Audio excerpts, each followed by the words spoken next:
What's going on, family? It's your boy, Jay David. You are listening to another episode of Cavalier Convos Podcast. Today, I have a few of my friends here with me. I got Kenny in the building. What's good? Yep. Got Dwayne. What's up, brother? Yo, what's good? All right, fellas. So appreciate y'all being on here today. We got a few things we're going to be talking about, going in depth. A lot of recent events in Black society that we got to talk about. I think one of the biggest ones is just this cancel culture kind of thing, and with the thing with Nick Cannon. I guess starting off with that, just talking about just the idea that do black people actually really have free speech in this country, regardless if you agree or disagree. You know what I mean? But the idea that when black people say anything sort of controversial that white people don't agree with, it automatically turns into black people automatically turn into the villain very quickly. You know what I mean? But people like Rush Limbaugh could have a platform for over 30 years. Tucker Carlson, all these other people can have platforms and say whatever they want negatively about black people. But the minute a black person even proposes an idea that's contrary to, You want to know the funny part though? You want to know the funny part though? What? There's this duality with that though. In comedy, black people can say whatever they want. In comedy, black people can literally say whatever we want, and nobody else can. Well, I'll say people of color. I would say in this arena, in comedy, white people can't say whatever they want. There are some that can kind of skirt because they're really that funny. But in comedy, black people can say whatever we want. And when it comes to a socialized world, when it comes to economic world, when it comes to a political world, no, we absolutely can't. In regards to comedy, I will say that anybody can say whatever they want in comedy. Okay. A lot of times what black people say is actual facts, though, in comedy. So, and also most comedians, black comedians, aren't really speaking or saying, and aside from maybe Cat Williams or Dave Chappelle, those are the only people who actually really say things and you're like, damn, like that's true. I say a lot more than just them. It's just a lot of them put it in a joking way. Because just like I was watching Def Comedy Jam, I've been watching it from back in the 90s, and some of the things they talk about back then is right now. And they were joking about it, but it's real stuff. They just put it as a joke. And sometimes it's an eye-opener. Some people don't listen to what people say unless they put it in something like a joke or something like this. So when you put it as a joke, everybody start listening like, man, that is true. You know what I'm saying? So it's one of them things, comedians, they can say a lot of things. They saying it, but they putting it as a joke, but they speaking the truth about a lot of things that's going on. So a lot of people pay attention to that and they absorb it because it's something interesting that they are paying attention to instead of somebody just giving a speech, standing up there giving a speech, and then halfway through the speech, sometimes people be like trying to stay awake. You get what I'm saying? So But they don't have problems with black people telling jokes, though. But see, that's what I'm saying. They don't have it. A white person, like literally, a white person say the same joke. It's not going to go over well. Perfect example. Black people can do whiteface, straight up whiteface. White people cannot do blackface. But there's a reason, obviously, why black people. All I'm saying, but you understand there's more a deeper connotation. Well. Yes, there's a big. But when it comes down to just the acceptance of actually doing it, like, to be honest, it is a little, like, I don't want to say not fair, but it shouldn't be that way. If in terms of our own arguments, in terms to give our arguments credibility, there's shit that we do that we should check before we start talking about somebody else doing it. Like what? Can I say something on that? Before you get to that, no, you're good. Like, but before you get to that, like, honestly, if motherfuckers tried to cancel RDJ, who's that? Robert Downey Jr. Yeah, over Tropic Thunder. Oh yeah, but that's see, I don't have an issue with that. Okay, no, why should we have an issue? I didn't have an issue with that. Why should we have an issue with that? We shouldn't. However, the majority, in terms of just when people see stuff. This is just on the surface because people are lazy. If a black person does whiteface, it is considered deep.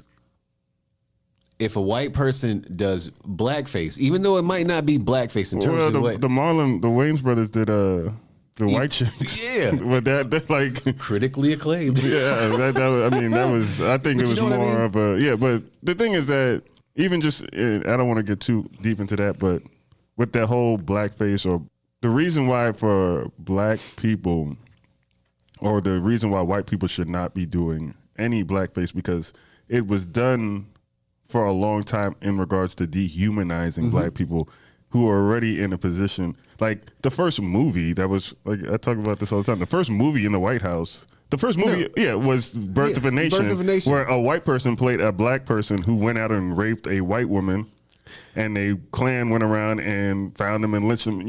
But here's the thing, though, like all that is obvious and on the nose, and when stuff is not, and when stuff is done in the same taste as maybe what we do whiteface in or something like that, it's still completely unaccepted because people try to apply it to some shit that it doesn't even apply to. But if you flip it, when it comes to anything social, anything economic, anything political, when we have way more ground to say the things that we're saying, it ain't acceptable. Which is, that's totally stupid. It's like, all right, if you're telling jokes and it just happens to be the truth, all right, that's cool. But when you're not telling jokes and it happens to be the truth, that's not cool. Yeah, I think you should die. The thing is that in the Nick Cannon situation, like I could get into what he was saying. I listened to part of it. I didn't listen to it. I can get into it. Not. No, what I'm saying is that like a lot of people actually don't understand, and he didn't do a really good job articulating it. I think a lot of like that kind of thinking, right, and that religious, there is some of the stuff that he was talking about does have validity to it, but also when it comes to a lot of entertainers, right, and this is my thing too as well, a lot of black entertainers, sometimes like, y'all just don't need to say nothing. Like, you know what I mean? Like, especially because a lot of them, no, not a lot of them, all of them, who do they get paid by? Like, who runs the entertainment industry? Like, you know what I mean? Like, white people run the entertainment industry. So Anybody's they write your checks, and then you think that you're going to be able to get up on a national platform and say those kind of things. Like, nah, you know what I mean? I don't actually expect rappers or entertainers or comedians or anybody to actually go out and be a mouthpiece. No, like if you say something, I appreciate it, but a lot of times they should not say nothing. I think Nick Cannon was white people's way of just doing what we do, to be honest. They was looking for something, and he's like, ooh, I think. Yeah, they were looking, because he's had a lot of controversial people on that show already. You know, that controversial people, I don't call them controversial people, but white people would view those people as controversial, and I think that was like, oh yeah, now we got him. I look at it like this. Sometimes I don't mind people speaking the truth, but it's not about what you say, it's how you say it. A lot of times people speak, they tell them the truth, but they don't say it politically correct. So a lot of times when that's just like reading a text message. If I send you a text message, it could sound so many different ways. Cause I'm gonna address it one way, and somebody else address it another way. You know, but that's the same time when some people speak, they speak speaking just off the top of their head. They're not basically making it related to where everybody could understand it. So that's the same thing with you talk about Nick Cannon. That's the same thing with Deshaun Jackson. He went through that issue where he said something, but he had to come back and clear it up and justify and get some understanding about certain things. So sometimes it's about, I tell as blacks, if we don't want to get scrutinized about a lot of things, research. You got to be studied. Yeah, man, that's the thing too. What happens is a lot of people get information, and they be so excited that they got some new information, but they haven't thoroughly digged in and researched any of these topics. So we have Deshaun Jackson. I'm glad you brought him up. We have freedom of speech. It's just sometimes we don't say things correctly. I hate this. That's just and everybody say, well, I understand, but everybody may not understand it just the way I understand it. You may not take something I say the way Kenny would take it. You get what I'm saying? So you got to make it, sometimes you got to dumbify it. You know what I'm saying? So where everybody can kind of understand the big picture of what I'm trying to address the situation. You know, so. I'm glad you brought up Deshaun Jackson. So there's a huge difference between not only what Deshaun Jackson said and what Nick Cannon said, but also the reaction. Deshaun Jackson actually received some form of embracing from a Jewish community saying, hey, what you said was ignorant. We would like to educate you. But that came from another athlete that talked to him. That's somebody that he played ball with. So it's a difference. It was some others too. Yeah, but the thing is, it's a difference. But nobody from the Jewish community probably reached out to excuse my language, my tongue tied, Nick Cannon. But with Deshaun Jackson, everybody's like, he's known for being quiet. He's not a person that always speaking. He's not as So when I think Nick Cannon has more of a platform. Yeah, it's not even just that though. It's just so when Deshaun Jackson says something, everybody and then also it's not normal. And also who he had on with him. He had Professor Griff. like hold on, it ain't even just that either. Deshaun Jackson literally sounded ignorant. And if you're ignorant, that's literally means lack of knowledge about something. And he sounded like it. So people took the opportunity to say, hey, let me educate you. But Nick Cannon, on the other hand, sounded at least some kind of intelligent about what he was saying. Motherfuckers ain't like that. He didn't say it correctly. But motherfuckers ain't like it. Because he sounded in a way where he could convince people that what he was saying was actually fact. Or the truth, or whatever, and that's the way that it came out. Well, so people were like, the reason why. But the way he portrayed it's kind of like a you know the reason why. The reason why is because Nick Cannon is a open supporter of Minister Farrakhan. Minister Farrakhan is often called anti-Semitic for things that he says or believes. Now, whether or not you believe, I'm not here to tell anybody whether you believe what he's saying is anti-Semitic or not. I'm not going to get into that. Context. This is not a religious program. But at the same time, because he has that affiliation with them, and then when he's saying these things, obviously the Jewish community knows where he's getting these talking points from. True. I agree with that. That was more so where it came from, because he's had numerous members of the Nation of Islam on his show. Yeah. He's been seen in public at different events with Minister Farrakhan, and the Jewish community will not debate Minister Farrakhan. The rabbis, and they won't do it for whatever reason, even though they call him anti-Semitic. My thing is because they know it's not anti-Semitic. No, it's not that. My thing is listen. Before you finish, John, it's not that. It's certain. It's like I say, everybody translate things different. Now, I can tell you some pastors, the Baptist pastors and everything, they can say some things they agree with Farrakhan and some things they don't agree with him on. So, you know what I'm saying? So it's like some people just, when they hear him, they just automatically tune him out. They don't hear the whole story, So I'm not going to say Farrakhan is like the worst person, but sometimes you like, man, I don't agree with what he's saying. Yeah, you don't agree. But the thing is that my whole thing when it comes to that is, if it's a debate of religious beliefs, right, and religious authenticity, right? If that conversation, that can't be hate speech. If it's a debate in regards to particular things when it comes to religious point, if the belief is that the original Jews were black people, that you can't call that. That's not anti-Semitic. No, it's not. It's a religious. That's a debate. Right, it's a debate over fact. That's a debate. It's a debate over fact. To us, it could be a debate, but some people might see it as. But it's it's one person claiming that their point of view is a fact, right? Yeah. Correct. Now, if you talk about certain people in regards to the higher ups in society, when we're talking about like banking and things like that, there are a lot of people from the white Jewish community who are in places of very high influence and power. There's people, there's Jewish producers in Hollywood who actually admit to like, we have a big influence in Hollywood. I don't understand how that is anti-Semitic. Now, like, some of the other stuff, like, all right, you could debate that. But if we're having a debate, like this is my thing in regards to the free speech aspect. Like, if we're having a debate, right, and this is the thing that's the one thing he did kind of mess up, though, Nick Cannon. Not to say that he made him. Not to say that he made a mistake or whatever. You could call it whatever you want, right?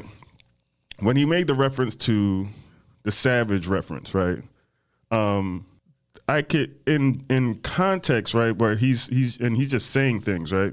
My thing is like, all right, well, if you're going, what are you going? If you're going off the history of black people's treatment in America by white people, and he's using it on a broad, because he's not obviously individualizing, because obviously he works with white people. He has white people that he employs for his shows and things like that. So he can't be clearly talking about those people, right? The same way you have some white people say, well, black people, commit crime, blah, blah, blah. But, they may have a black friend who's they quote unquote think is the exception. What is the difference? You know what I mean? So that's my thing, is like free speech. Like, to what extent do you have free speech? To what extent do you have a ability to just express a opinion based on what you've experienced in your life? You go ahead. With that, I feel like we all have a free to say what we want to say, but I always say it's how you say things. Always, it's not. Sometimes we say things just off the top of our head, not really thinking about what we're saying. Some people, like they say, some people write how they talk. And the verbs and all the pronouns, everything be all messed up. You know what I'm saying? But I look at it like we all have certain human natures in us that we're double standards. I'm going to say, because a lot of us have double standards, a lot of things. We might say, okay, I'm against this and against that. But then you say, like you say, you have someone that has white people that's working for them. But then you say, all white people, this, that. You know what I'm saying? So the same thing with a black white person have black people working with them or working for.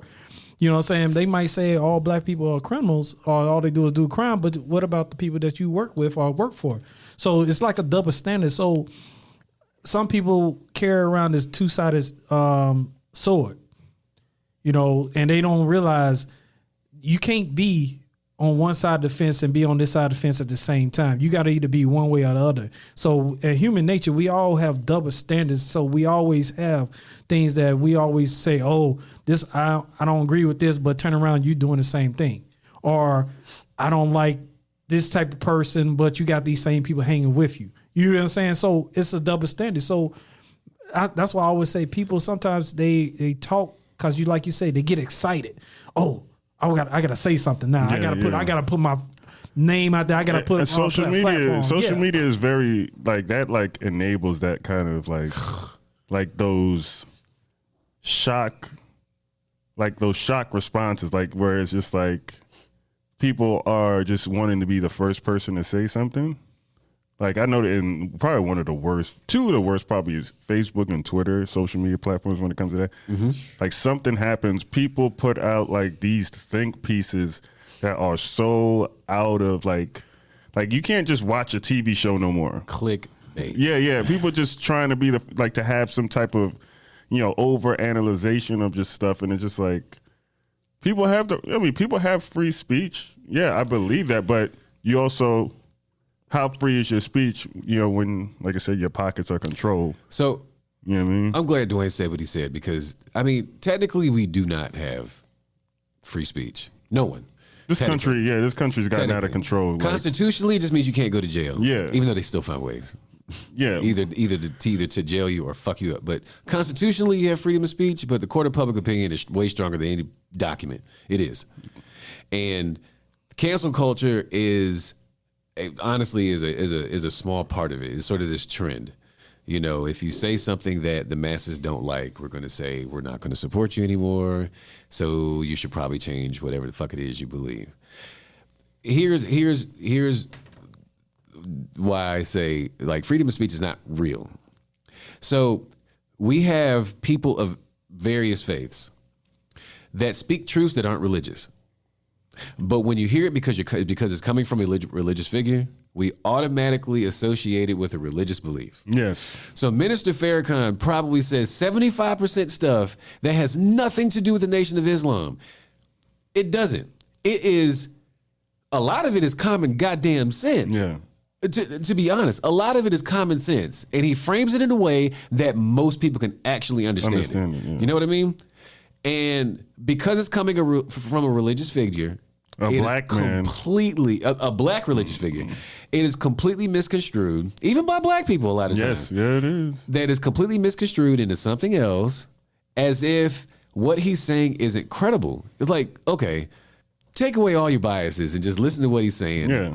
It's like, okay, so he's telling you the absolute truth. And we're not even talking about fact. We're talking about how you analyze things that are going on. So it's like he's telling you what's going on. It's like, this is actually happening. Yeah, and especially when it comes to like the stuff where he was talking about like the police brutality, when he was talking about the country, you know, in the position it is right now, regards with the pandemic and the economy and everything like that. Like, these are not like religious. These are religious beliefs. Yeah, like, it's like, dude, this is what's happening. But my thing is like, and then even when and also, this is a good example when that black those doctors, that video that went viral, right? Right now, but think about this. Like, listen though. So the African lady. Yeah, the African lady, but she was one of only. But this is the thing though. But also, this is the thing. There were other doctors there too as well. But people, because of of what she said about the spirit demons or the sex demons, I don't know what it was, automatically discredit everything that she was saying.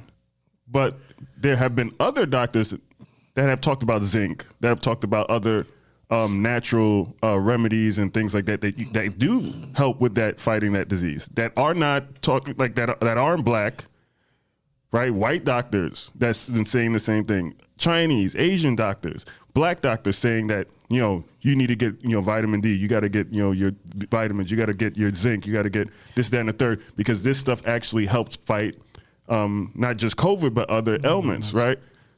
But just because she had made a comment prior to about that, you automatically discredit everything. Just because someone's crazy doesn't mean everything they say is wrong. Sometimes all it takes is one thing you say that throws everything out the window. A hard lake to cross, yo. What? Once you say something that's like you totally believe it. Once you say something that's super crazy, But yeah, no, I get it. I'm not saying the woman is. Yeah, I'm not saying the woman is like we should listen to everything she's saying. But it's crazy, like, because and this is with celebrity culture too as well. Good example, Jaye and Will, always talking to people about their relationship and how about marriage advice and all this other stuff. And let alone, I don't think we should get into that. But this is the thing. Like, people are more concerned.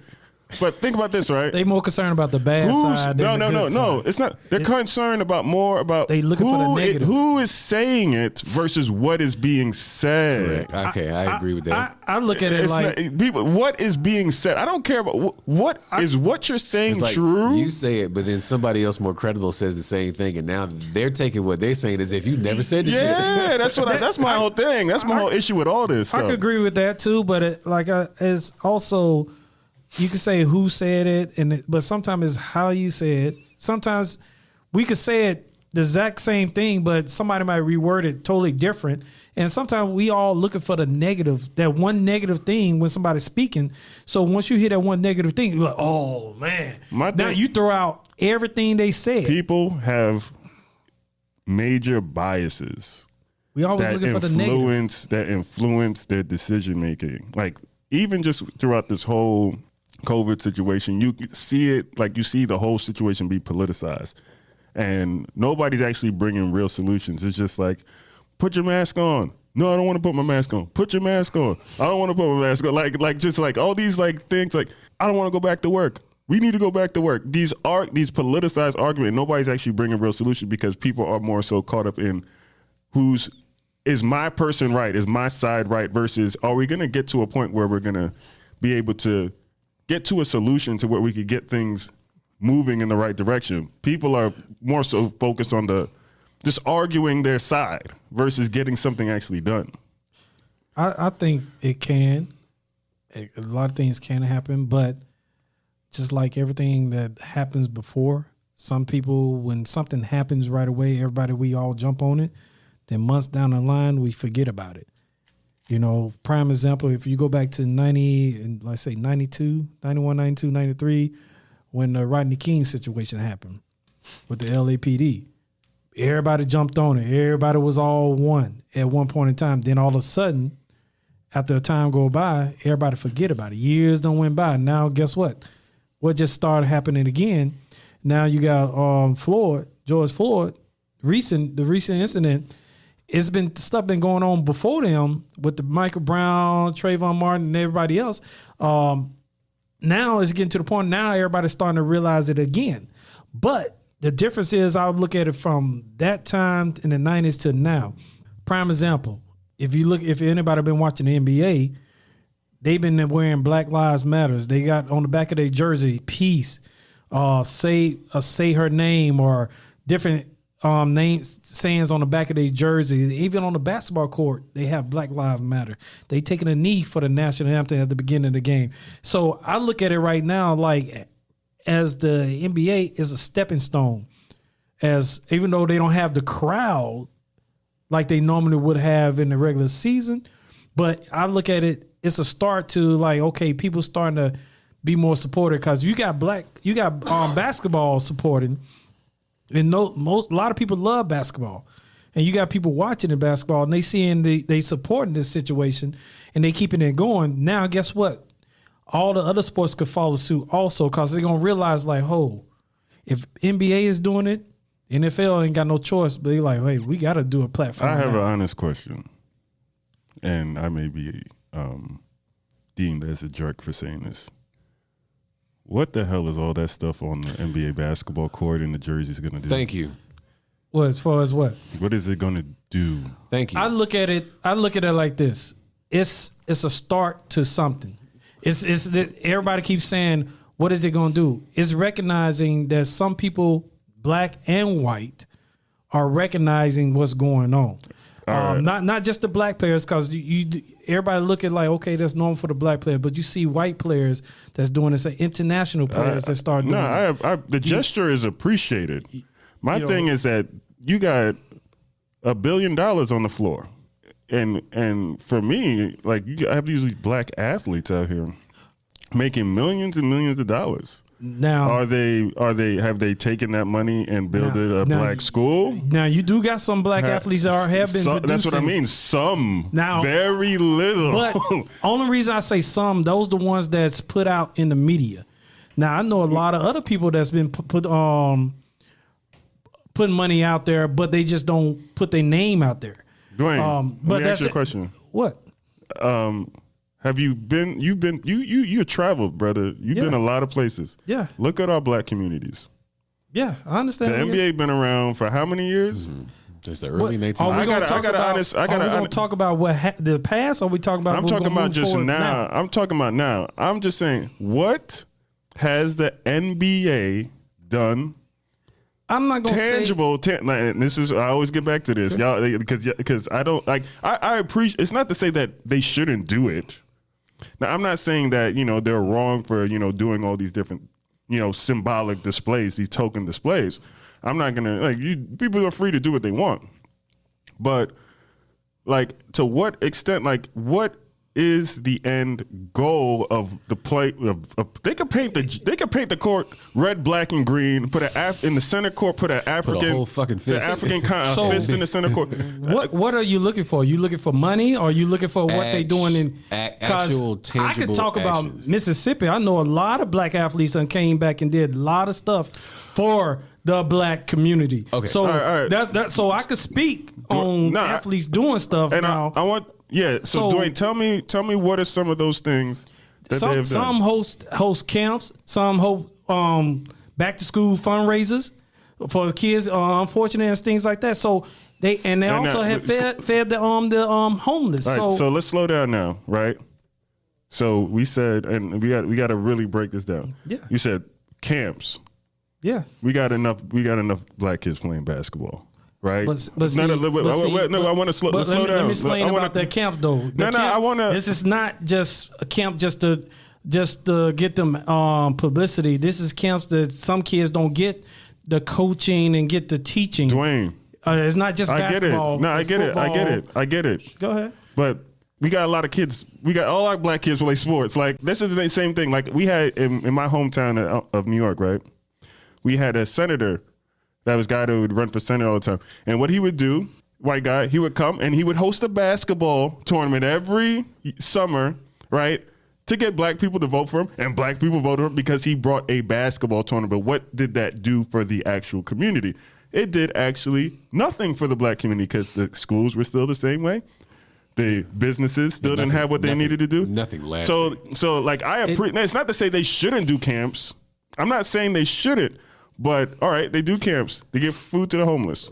There's nothing wrong with that. I'm not saying it's wrong. I don't want you to think that I'm saying that. But we need businesses, right? We need hospitals. We need our own school. We need our own schools. Now they do support the black businesses. They support the black business that's there. You know what I'm saying? So, because a lot of the black businesses, when they do the camps, are bringing the food in for the kids. So they are supporting the black business. Yeah, but how long is the camp?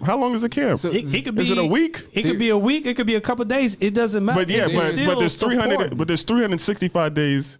But okay. Let me ask you this. Let me ask y'all this. Then we always talk about the athletes. So what are we doing as the community? Why we always got to say the athletes or the NBA? Why we not doing it as a community? My thing is, I'm saying is we can't rely on those jokers.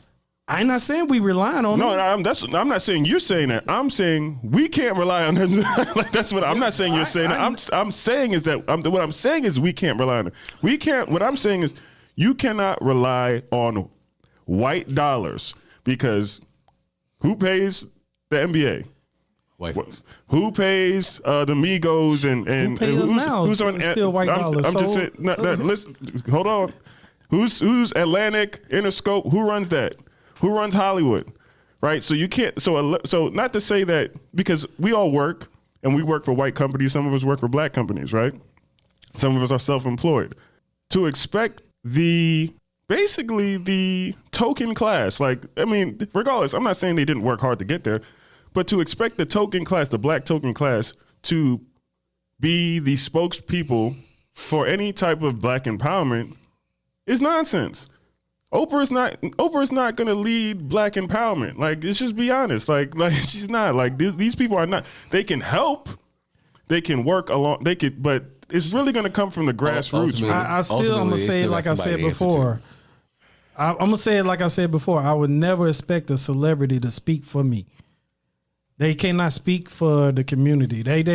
But they often are put in those positions, and we as black people aren't as a group are not intelligent enough. We have to do it because you're here in the community. The people that's here in the community is the ones that have to do the changes, have to do all the changes. We depended on somebody that's making money all the time. Like, they looking at it like I did the same thing that you could have been doing, but when we always relying on them to do this because they making a lot of money or they got this platform is wrong. Because I could tell you, I know one from Mississippi. He look at it like, hey, until y'all try to do for yourself, I'm not gonna always come and do for you because you not helping the situation. If I come try to do something, then next thing you know, y'all don't keep it going. What's the point of me keep coming and trying to do it when y'all don't even try to help yourself? So it's not that we aren't intelligent enough. It's that we were genetically programmed to do things a certain way. That's just how it's been. Every generation, they've been doing the same thing so that we are not able to think for ourselves. But when it comes to like thinking about what they're doing in the NBA and possibly what some other professional leagues are doing, it's the show. This is the TV part. Mm-hmm. You know what I mean? This is the TV part. And the one and only thing that we get from it is awareness, which is nowhere near enough. It just means that more people know. There are people who are convinced otherwise. They're convinced a little more that there is a problem with systemic racism. There is a problem with white privilege. There are these different things because there are literally people who don't believe it. I'll pose an argument that most of America knows that this is a problem, and most of America knows that this has been a problem, and most of America knows that this is still a problem. But that's not what they show us on TV. They won't tell because they always like to play into this game of awareness that there needs to be more awareness. So that all we're doing is shouting. Yes. And not doing anything. Exactly. And not actually doing anything. So what I say about, with everything, like the NBA has clearly put on the biggest show. Yes. You got Black Lives Matters on the floor when they're playing in a bubble when they probably shouldn't be playing basketball. You've got What they You had got some stuff on, singing you got the stuff on the national jersey. anthem. You got stuff on the jerseys. Stuff on the jersey. You've got collective kneeling. Like I honestly, I don't believe in any of that. And now here's the other thing. Here's the other funny part. So you have people who just won't do what everybody else is doing. Yes. And then when they look at it, they're like, "Oh my God, you don't believe that Black Lives Matter." It's yeah. like, whoa. Was it Jonathan Isaacs? Yeah, but not just him. Popovich. Pop and Sue. But I don't have an issue. Like, none of y'all we know what kind of record these people have. Like, why are you going to get mad at them because they decide not to kneel during the national anthem? As if that just contradicts everything that they've ever done. Pop, I swear to God, Greg Popovich is probably the most outspoken person in the NBA. Yeah, he's exposed. He gives zero He fucks. doesn't care. He don't care. He gives zero fucks, and he is a white man.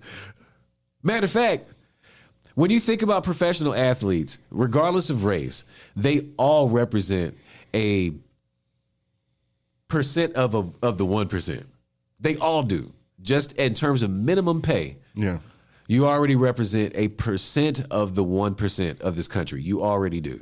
The problem is, in a lot of these professional sports, especially that are full of people of color, we don't realize that. And they still operate from a very poor perspective. So they think that the little things that they do with their money, like bringing a camp Give or kids backpacks, doing certain fundraisers and things of that nature, like those are Band-Aids on a gunshot wound. You know what I mean? Those are Band-Aids. Now, like, no one's ever going to say that those things aren't good. No one's ever going to say that. No one's going to ever say, like, don't do that.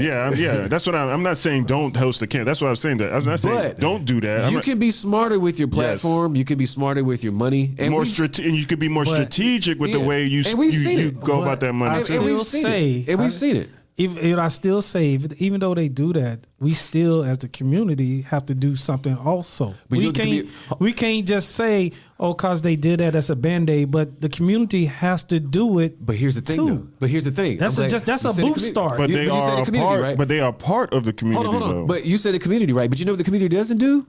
When you know that these people with some kind of influence and power are doing something, we do not ask them for the right shit. No, we don't. You know what I mean? And I can guarantee you that these people will say, if you say, look, especially if you're coming from a place of knowledge, if you say, look, dude, like, these are some pretty great things that you're doing for this small part of this community or whatever, right? And they say, look, here's what you could do that would help a lot more people.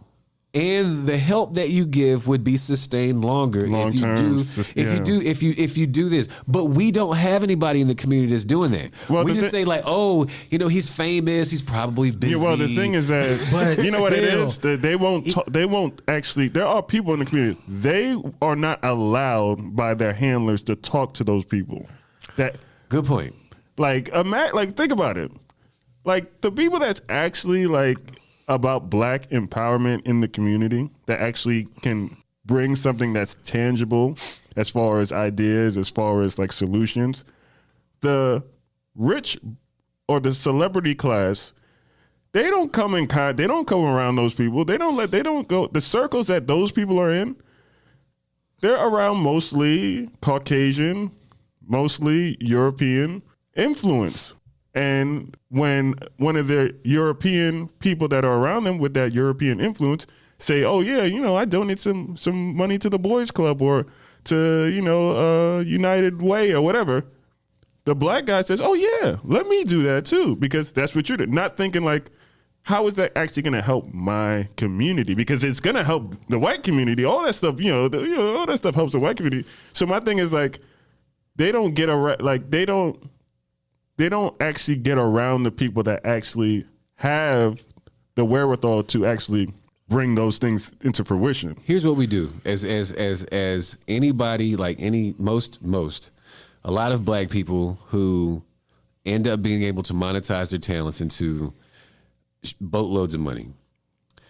What they end up doing is trying to keep the lights on instead of trying to make a bigger house. All we're doing is trying to make sure the shit is around rather than getting ahead, because of the mindset that we're coming from.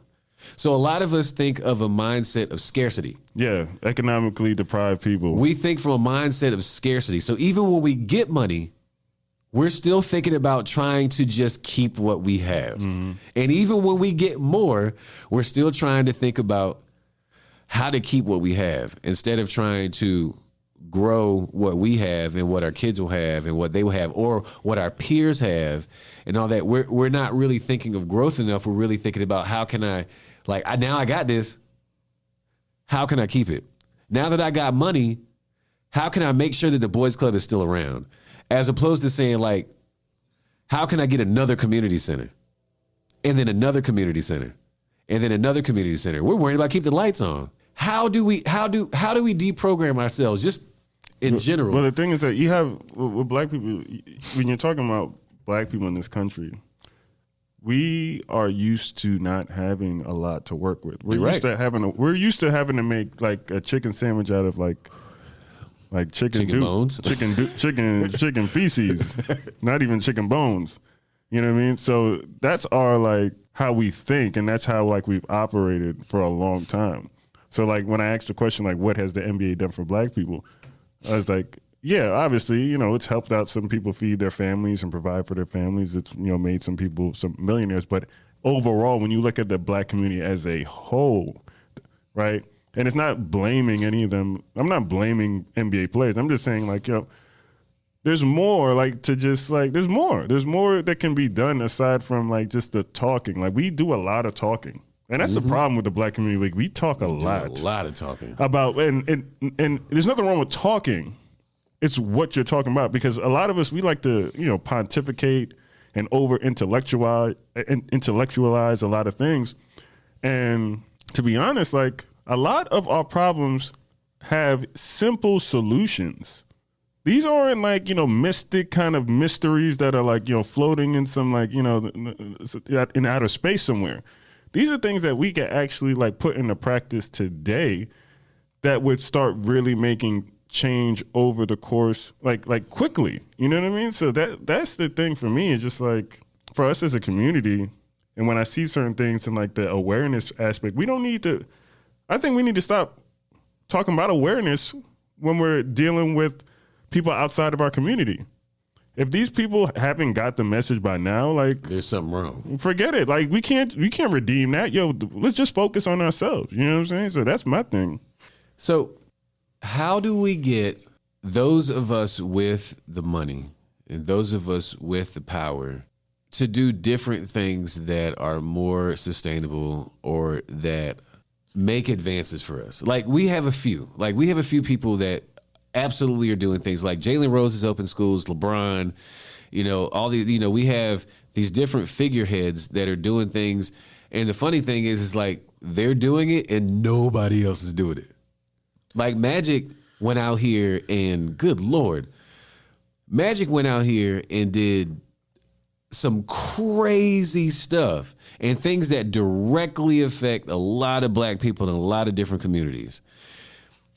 And it's sustainable and whatnot. But when we talk about Magic, we really just talk about he out here getting money. You know what I mean? And LeBron, Jalen Rose has opened the schools. LeBron has opened schools that got a lot of publicity and whatnot. And those schools are doing things that our schools have not been able to do. And it's to actually get them ahead. And there are so many other people with the same kind of resources that they have that could literally do the same thing, but they decide to do what's popular. I'm going to start a foundation. That's literally the first thing. Everybody's got a foundation for Everybody tax got write-off. a foundation. Everybody's got a foundation. To get that tax write-off. Everybody's got a foundation. You know what that is. Yeah. It's a tax write-off. Everybody's got a foundation. So how do we get more people, in terms of, and I'm thinking more specifically of the NBA, what we should be talking about is the NFL because there's way more people in it. But for the NBA, professional sports already put on this show. The NBA has already put on this show, right? And we can already pick people out in the NBA that have done things that we're wondering why other people haven't done. How do we get the rest of these guys, famous or not? This dude could be a fucking a sixth string. Kenny, it ain't even that hard, because you want to know why it's not that hard? Look what the dude from Netflix did. He put money into he put his money from their business into black banks, black financial institutions. A lot of money. A lot. And him and his wife. A lot. And him and his wife. And gave a lot of money to HBCUs. It's not hard. And the thing is that a lot of these, they know. They're not like, we got to stop assuming people are are stupid, because they're not. A lot of these dudes know. As a black entertainer, as a black athlete, as a black person in that bourgeoisie class, whatever you want to call it, class, right? You are not allowed to do anything that just benefits black people and black people only. You're not allowed to do it. You're not allowed to do it. I'm not going to argue with that. Tell me, what do these dudes do with their money? What you talking about, the athletes? Yeah, but I'm just not just the athletes. I'm not talking about just overall. It just all depends. You know, a lot of guys do a lot of things with their money, but we can't. No, it's not to say that. No, I'm not saying we dictate it, but they are donating money. Their money is. I can tell you, a lot of guys may be donating, but we just don't hear about it. But I don't know. That's a lot of things. Everybody said. I just know what the community looks like. So if the community looks the way it looks, I can tell you this: a lot of. Now, the question is, a lot of guys may be donating, but do we know where the money is going to when it gets to the community? That's a whole... That's what I'm saying. We blaming saying they not doing it. No, I'm not blaming. The thing is, when they do, or they doing what they got to do, they give money. But the question is, we don't know where is it going once it get to where it need to be. But that's what I could speak on one HBCU, but I'm not going to call it out right now. That I know where some money came into the school, but was it Morehouse? No, I'm not. Was it Morehouse? I'm not. It was on the news. No. This ain't got nothing to do with what's populated recently. Oh. I know it was some stuff that was given to the athletic program for the athletes, but it was never. It never got to them. Never got to them.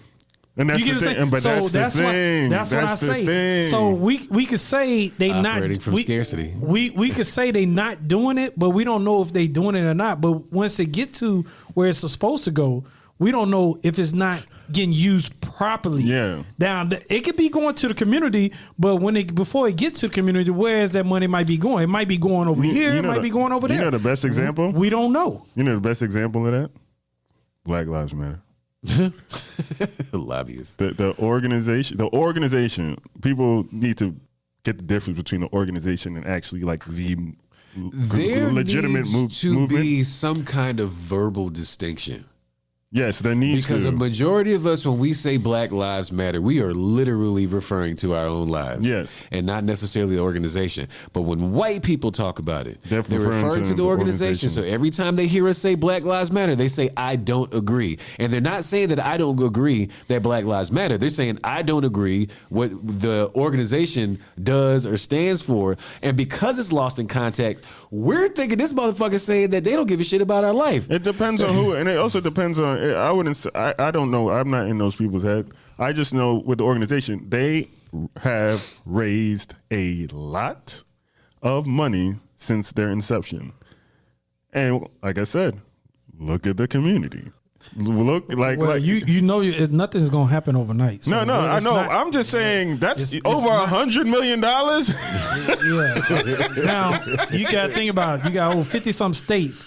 $100 million don't go but so far. But shoot, one place in this country like I could name a lot of banks that donate to the HBCUs. We get their report, but the question is it getting used for what it need to be used for? That's what we're saying. That's literally what we're saying. Now, a lot of donations may be going out to a lot of different things.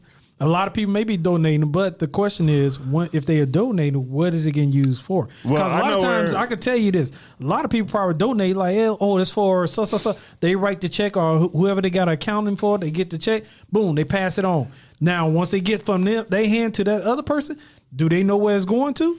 No, they just know they gave it to, I'm just going to say they donated $1 million to HBCU. Now, they gave that check to them, but do we know it went directly to the HBCU? Because I can tell you, some schools in South Carolina, a lot of HBCUs didn't get state funds that they supposed to. a lot of the PWIs end up getting more of the funds. Yeah. That's what I'm saying. So when money is being dibbled out, or is it fairly? Are they giving the money fairly to certain places? Or are they just trying to say, we're going to give you a little bit so we can say they did get their money? So my thing and is, then we're going to put this money over here. Yeah, my thing is that, like, if I am donating to a project, right, specifically for my community, black community, and I'm donating this money, I am going to be an active participant in whatever is happening with what I'm putting my money towards. So if I am saying, I want I got $1 million and I want this to go directly to, I don't know, the engineering school at NC, what's the joint? Is it A&T? In Greensboro, yeah. Yeah, A&T. And I want to specifically go, and I want it specifically to all the black students, right? I am going to go there and check, not just once, not just twice, not just 3 times. I'm going to be there making sure, I'm sending somebody down there to make sure, all right, where are this funds going to? Well, how much laptops did you buy? How much? It's easy. I understand. You know what I'm saying? Most people would say that, especially in our position, we don't have millions of dollars just sitting in the bank. No, but you get what I'm saying. Most people we will say, I'm gonna follow up with it, make sure it's going to the right place. A lot of people don't look at it. It's a trust that they trust in that. Hey, we writing this check to this foundation. We writing this check to the black community. Writing this check to HBCU, whatever college is going to. We trusting that it's going to that program. Now the question is, with that trust, you believe like, okay, I gave $1 million to the program, so I'm assuming that, okay, it's doing good. You ain't heard nothing bad about the program. But they probably, what they did, they gave just enough to keep them good and that's afloat, the thing. That's keep the them on difference the in positive side, that you may not see that the other $500,000 probably went over here to something totally different that they didn't tell you it was going for. Yeah, I think that's a difference in mentality then, in regards to the people who are putting money towards particular projects or things like that for the black community. The mind frame, like, I'm not just going to give my money because I care. If I truly care about the black community, your hands got to be in it, or you need to give it to money to someone who whose hands are going to be in it. If you're not willing, so like if I'm the shooting guard for the Charlotte Hornets, and I want to donate $500,000 to something that's some black businesses or some type of business development or real estate development specifically for black people. Either I'm going to have my hands deep in it, or I'm going to give it to someone who I know who's going to. But just to, and once again, like, it's kind of lazy, to be honest. No, thank you. You just said it. But here's the thing: people are lazy, and they believe mission statements. Yeah. So on the surface of whatever the hell organization believes what, and this is what we do, and all that, people don't go beyond that. Perfect example. I'm pretty sure that we all, when we either have stuff that we either can't wear or use anymore, or we've grown out of it, or whatever the hell it is, we donate it. We don't trash it. We don't, especially as people of color, like, we don't waste shit. But we donate it. But here's the thing. When you think about what you're donating and where you're donating it to, we don't think about what the hell's going to happen to it once we donate it. So let's just say you have an option, especially here in Charlotte. You have Crisis Assistance Ministry. You have Goodwill, you got Salvation Army, and whatnot. Salvation Army and Goodwill are giants. And when we make donations, it goes to people's payroll, it goes to marketing, it goes to all these other stuff in terms of operations. And then the people who run these organizations make way too much fucking money. Like, way too much. Yeah, these are supposed to be nonprofits. But you donate to somebody like Crisis Assistance Ministry, where you're giving them all this stuff, they put it in a store just like Goodwill, or just like Salvation Army. But you know what happens with the money that they make? Because they're paying for people to stay in their homes. They're paying for people to keep their lights on. They're paying for people to keep their cars from getting repossessed and all that. Like, that if I donate this is a direct effect, or almost a direct effect, on the person who's going to benefit from this.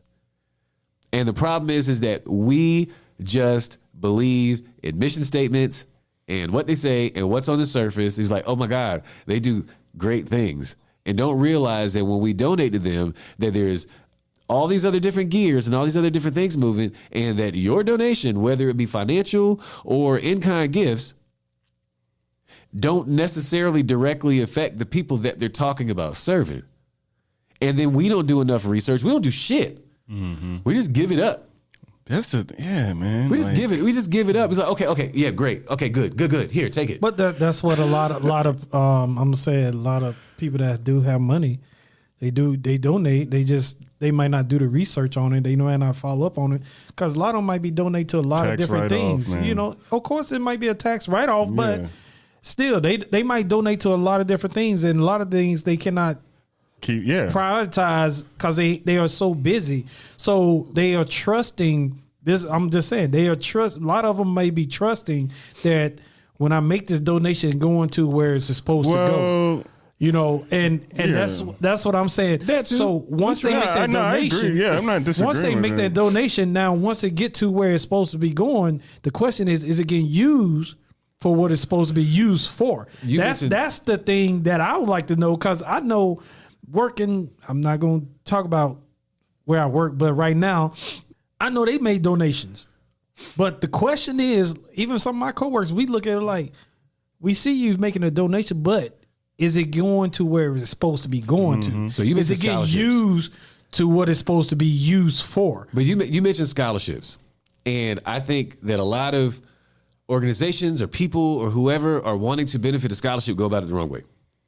If you got a lot of money to donate, like you're going to be that guy that basically, I donate enough money where a number of people could go to school for free or have part of what they got paid for taken care of, right? Don't even donate the money. Just offer a scholarship. You have enough money to create something that these people can apply to and literally get your money to go to school. In turn, instead of giving that money to someone else where you do not know how much of that money actually will go towards that scholarship. I got something. Just do it yourself. I got something. I would say scholarships, that's my church. Do scholarships, but I bet they get a check directly. They get the check directly. No. Most churches I've seen do the direct. It's not directly to the student. They send it directly to the institution. In their name though. It's in their name. They send it directly to the institution. It goes directly to what it's supposed to be for. And that's what I'm talking about. That's a perfect example of what I'm talking about. It might be small scale. That's why I was saying when people make donations, that's not guaranteed it's getting used for what it's used for. Like my man paid off all the school, all that debt. Literally. Took his money, applied it to the purpose. No middleman. Yeah. He just applied his purpose. I'm going to pay a bunch of school. I'm going to pay a bunch of student loan debt off. That's literally a scholarship. I got something. Deferred. I got something, right? So like, because I always talk to people like what stuff actually matters and what stuff actually makes a difference in the black community, right? And I like propose this thing because like there's been a narrative like in our community that we've been told that, you know, if we do these things as black, you know, youth or young people, right, that, you know, we'll be able to be successful and make it and, you know, bypass racism, right? And they always run to, you know, something religious, something involving voting, and school or college, right? It's always the same kind of deal. Work hard, you know, make sure, you know, you treat people right, you know, that, you know, piety kind of idea. And, you know, don't get into trouble, be morally correct and sound or whatever, right? And go to college and work hard, right? All these different things, right? I have a thing like, stop giving out scholarships, black rich people. Reason why is because it's that. And I'm not saying, and I don't mean like, let's just like really stop giving out scholarships. What I mean is that it's not solving the problems that we have in our community. The problems we have in our community stem from an economic issue. The lack of opportunity. The crime is a result of lack of opportunity. The violence is a result of lack of opportunity. Kids not even applying themselves in school is because of the lack of opportunity. Not because they don't want to do the school. They just don't see how them getting this education is going to benefit them because we don't have any economic base. You know, I stress this like a lot. And the thing when you give kids scholarships, because I've heard, oh, what's his name? DJ Vlad said something in regards to reparations. It shouldn't be checks. It should be free college. That college education. That's not reparations. Listen, but it isn't. But listen, that college education, for whatever it does, right? It doesn't guarantee you employment, because if you have to go outside of your community for a job, how does that college education benefit you? Can I say something to that? That part, I kind of disagree with don't give out scholarships. Some of them scholarships help some people that need to get out of their neighborhood. I understand we have the crime, we have this, and I understand all that situation. But some of them scholarships they give out to people that need that help to get out of the neighborhood. That's not what I'm debating. Now, I feel like scholarships, you could do it. You could give certain criteria for certain scholarships. Like you could say the low income home housing, you receive this type of scholarship as long as you have a GPA or something like that. You could do they have all that. But I understand you're looking like, oh, we still got the crime. We got that. Now, the crime part, that comes to, I say, within the community, we always had this motto that I'm not going to snitch. Am I right? No. So am I right or wrong? Dwayne, I want you to. But I'm getting to what you're talking about. Yeah, because I don't want to get too far off. Yeah, I'm getting to what you're talking about, but we don't want to. I'm saying we don't want to snitch, But I understand you want to we give money to the community, but I always still say, if even they stopped giving out scholarships. They say they gave money to the community. We still, as a community, still have to do something to make things change around. Even you could donate $1 million, but if we don't do nothing as a community to change things, it's still it'd be good for a little while, then it go right back to normal. So I look at it like this, as a community, if they did give us $1 million for each community, black community, that's the one that's low income or however, if they gave $1 million to that community, what as a community we are going to do to keep from going back to... Yeah, let me further explain. So, right, what I mean is that when it comes to the idea of like, where would dollars most benefit black people? It would not you give people just money and you say, hey, we ain't gonna give you a scholarship. We're just gonna dump a bunch of money in your hand. No, I'm talking about economic development, right? Businesses, right? I can tell you how scholarships help. Even skill work, teaching skill work, right? Teaching people, real job skills, right? In tech and things that actually welding, those different types of things, right? Letting people be able to work with their hands, be able to grow their own food, being able to invest in farmers and different things. That's what I'm saying. So like the money that because how much is an average college education nowadays?